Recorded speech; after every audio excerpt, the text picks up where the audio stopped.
road tire. My background on motorcycles, I grew up when I was younger racing motocross and doing quite a bit of woods racing. And I graduated to road racing and won 14-ish national road race championships. I was one time the Texas State Open Pro champion in flat tracking. Went and did Baja 1 year. We finished 4th place in the 450 Open Pro class. But most importantly, right now I am the 2-time and current FIM World Dual Sport Champion. Okay, first we want to talk about some of the features of this new 208 tire. The thing that impressed me the most right off the bat is once I got some miles on it, these things just seem to last forever.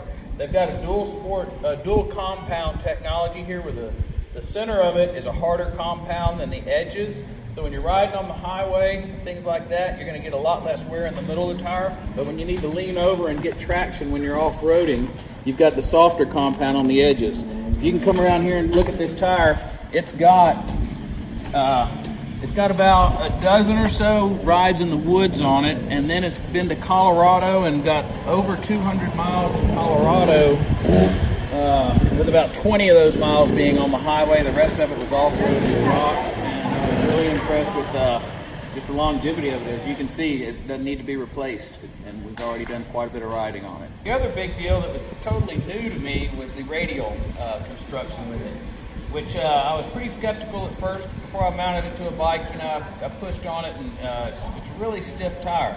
So I went out in the woods and started out with 7 pounds in the rear, and that was really just too much.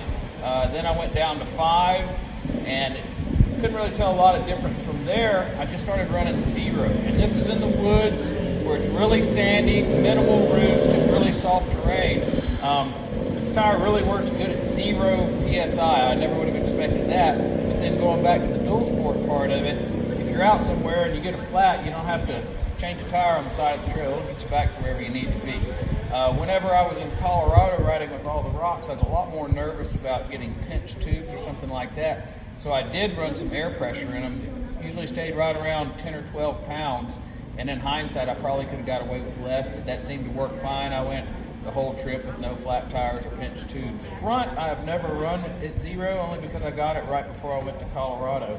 But I feel confident. I can't tell you for sure, but I feel confident that if I was to have a problem on the trail with it, I could get it back home before I needed to do any work on it. This new Sedona MX208 tire is a really good all-around tire, jack of all trades. I wouldn't hesitate to throw it on any of my bikes. No matter what kind of riding you're doing, you could possibly find one better tire for one certain aspect of riding, but all around they're great tires. I have them on my bikes. I highly recommend you go out and get you a set if you want to ride in a variety of terrain. This is the way to go.